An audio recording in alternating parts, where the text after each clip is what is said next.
জয়গুরু জয়গুরু জয়গুরু। আমি আজকে ঠাকুরের গ্রন্থ শতরূপে অপরূপ নিগমানন্দের পঞ্চম খণ্ড থেকে কিছু অংশ আজকে পাঠ করব। এই বিহারী মোহন শর্মা তিনি তার স্মৃতির কিছু অংশ এখানে বলেছেন, আমি সেইখান থেকেই পাঠ করছি। জয়গুরু। উজানিশার হইতে ঠাকুরকে নিয়া রওনা হওয়ার পর হইতে আজ পর্যন্ত যেন চিত্তটা এক কেন্দ্রেই নিবদ্ধ আছে। জগতের অন্য কোনো ভাবনা চিন্তাই যেন এই সময়ের মধ্যে আর আসতে পারি নাই। কিন্তু এই আনন্দ কোলাহলের মধ্যে দিয়াও আমার সেই দীক্ষা মন্ত্রের কথাটাই পুনঃ পুনঃ মনে উদিত হইতেছিল এবং তজ্জন্য সাময়িক উৎকণ্ঠাও বোধ করিতেছিলাম। মানে ব্যাপারটা হচ্ছে এই যে উনি আগে কুলগুরুর কাছে দীক্ষিত হয়েছিলেন, ঠাকুরের কাছে ওই বিহারী মোহন শর্মা উনি গিয়ে আর কি বলেছিলেন যে আমার মন্ত্রটা একটুখানি কিছু করে দিন। তো ঠাকুর ওই ওনার মন্ত্র সম্বন্ধে কিছু না জিজ্ঞেস করেই বা ওনার কোনো কিছু সেই মন্ত্র কি আছে কি না আছে সেটা না জেনেই ঠাকুর ওনাকে মানে জপ করবার পদ্ধতিটা জানিয়ে দিয়েছিলেন। তা সেইটা ওনার মনে একটা দ্বন্দ্ব তৈরি হয়েছিল যে ঠাকুর তো আমার মন্ত্রও জানলেন না, জিজ্ঞেস করলেন না, তো উনি শুধু এরমভাবে বলে দিলেন কিভাবে। যাই হোক, তারপরে তো ঠাকুর সেই সম্বন্ধে এ পর্যন্ত কিছু ঠাকুরকে আমি জিজ্ঞাসা করতেও পারি নাই। এখন আর যেন সহ্য হইতেছে না। এমন সময় হঠাৎ ঠাকুর কীর্তনের মধ্যেই বললেন, আমি এখন একটু নির্জনে থাকব। আমার জন্য নির্জন কোনো ঘর নাই আমার অন্য কোনো নির্জন ঘর নাই বলিয়া কীর্তন স্থগিত রাখিয়া লোকজন বিদায় করিয়া দিয়া এই কীর্তনের ঘরেই আসন দিয়া শুধু আমি এবং ভুবন ব্রহ্মচারী দুইজন দুই পাশে ঠাকুরের পায়ের কাছে খাটের উপর মাথা রাখিয়া নিঃশব্দে বসিয়া থাকিলাম। মিনিট কয়েক পরেই নীরবতা ভঙ্গ করিয়া ঠাকুর সহসা আমাকে ডাকিয়া বলিলেন, তোমার দীক্ষা মন্ত্রটা আমাকে বলো দেখি।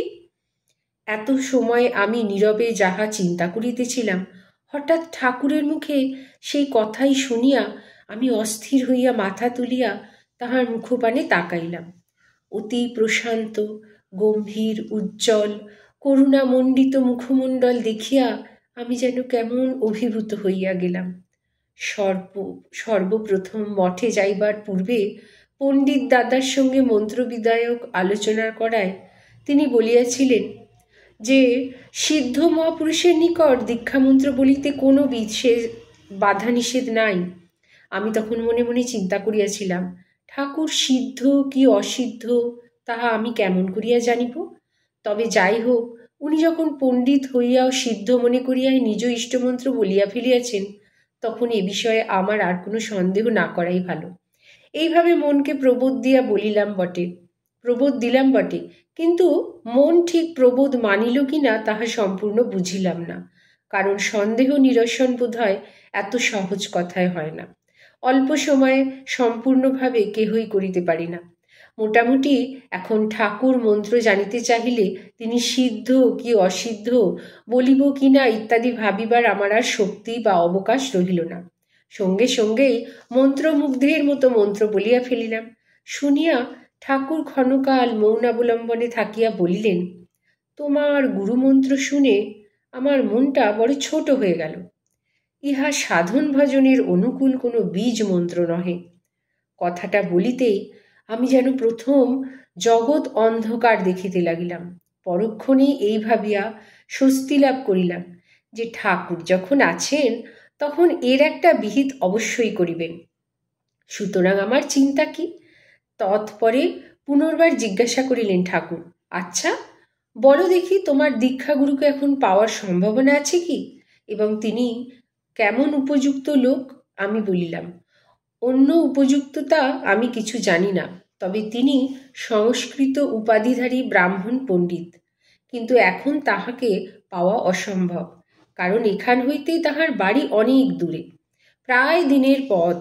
আর একটু কি চিন্তা করিয়া ঠাকুর আমাকে বলিলেন, তবে তুমিও কাল মহেন্দ্রর সঙ্গে প্রস্তুত থাকিও, মানে দীক্ষা নেওয়ার জন্য। মহেন্দ্র চক্রবর্তী আগামীকল্য দীক্ষা গ্রহণের জন্য পূর্বেই অনুমতি পাইয়াছিল। আমিও সেই সঙ্গে পরদিন রীতিমতো দীক্ষিত হইলাম। ঠাকুর শাস্ত্রানুসারে পূজা অর্চনা করিয়া মন্ত্র দিলেন দেখিয়া একটি বিশেষ তৃপ্তির ভাব যেন জন্মিল। পথের সন্ধান পাইলে, লক্ষ্য স্থির হইলে এবং বুক ভরা ভরসা থাকিলে আর তৌষ্টিকতা কে চায়?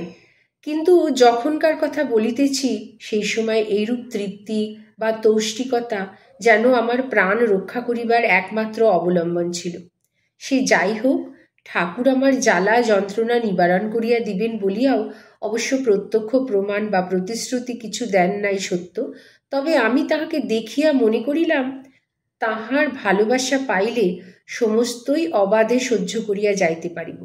সুতরাং যন্ত্রণা না কমিলেও কোনো ক্ষতি নাই, ফলত আজ পর্যন্ত হইতেছেও তাহাই। বাহ্য যন্ত্রণা উত্তরোত্তর বৃদ্ধি বই হ্রাস হইতেছে না। শুধু তাহার ভালোবাসা পাইলে আমার আর কিছু চাই থাকিবে না বলিয়াও যেন প্রাণে বিশেষ বল অনুভব করিতে লাগিলাম। ঠাকুরের উপদেশের মর্ম এই, দুঃখকে ঠেঙাইয়া দূর করা যায় না, হজম করিয়া ফেলিবার চেষ্টা করিলেই উহার তীব্রতা নষ্ট হইয়া আনন্দপ্রদ ও আত্মদর্শনের অনুকূল হয়। হজম করিবার একটা কৌশলও ঠাকুর আমাদের বলিয়া দিলেন। কৌশলটা এই, যখন দুঃখ আসে তখন ঠাকুরের নিকট এই বলে প্রার্থনা করবে যে, ঠাকুর, দুঃখ দাও, ক্ষতি নেই, কিন্তু তুমি যে দিচ্ছ আর দিয়ে যে তুমি সুখ পাচ্ছ উহা আমাকে জানতে দিও। আমার ভাবের সঙ্গে ঠাকুরের এই উপদেশের মিল দেখিয়া প্রাণে অধিকতর বল ও আনন্দ পাইলাম। 1324 বঙ্গাব্দে অগ্রহায়ণ মাসেই প্রথমবার শ্রীহট্টে পদার্পণ করিয়া ঠাকুর আমাদের কয়েকজনকে দীক্ষাই দিলেন। সময়াভাবে বিশেষ কোনো উপদেশ প্রদান করিতে পারিলেন না, তবে এইমাত্র বলিয়া গেলেন, তোমরা কোনো চিন্তা করিও না, ঠাকুর সর্বদা তোমাদের পাশে আছে, ইহা স্মরণ রাখিও। আমি বলিলাম, ঠাকুর, যদি ভুলে যাই? ঠাকুর উত্তরে বলিলেন, তোমরা ভুলতে গেলেও আমি ভুলতে দেব কেন? এই সময় আমার বৃদ্ধা মাতামহী, মানে ওই যে বিহারী মোহন শর্মার মাতামহী, মানে মায়ের মা, দিদা, তিনি ঠাকুরের পায়ে ধরিয়া কাঁদিয়া কাটিয়া বলিলেন, ঠাকুর, আমার কি উপায় হবে? ক্ষণকাল নীরব থাকিয়া ঠাকুর উত্তর করিলেন, তুমি বুড়ো মানুষ, কোনো সাধন ভজন করতে পারবে না, শুধু আমাকে মনে রেখো, তাতেই উপায় হবে।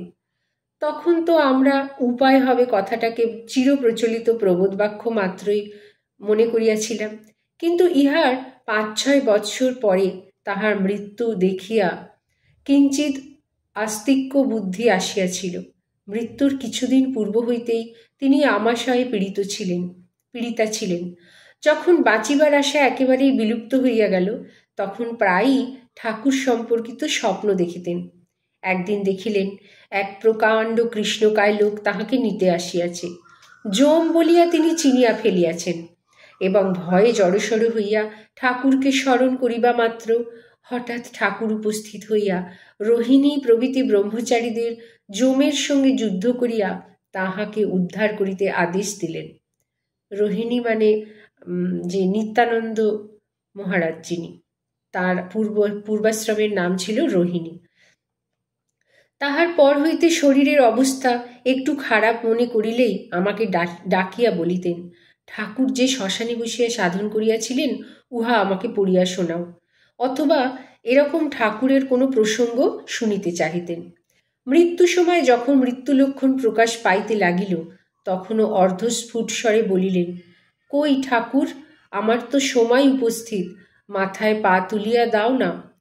1330 বাংলার 20 পৌষ তাহার মৃত্যু হইল। ইহার অনেক দিন পরে পণ্ডিত দাদার এক পত্রের উত্তরে অন্য এক প্রসঙ্গে ঠাকুর লিখিয়াছিলেন, বিহারীর মাতামহী আমার শিষ্যা না হইয়াও যদি মৃত্যুকালে আমার দর্শন পাইয়া থাকে, তবে তোমাদের সম্বন্ধে আর কথা কি? 1324 বাংলার অগ্রহায়ণ মাসে দীক্ষিত হইলাম।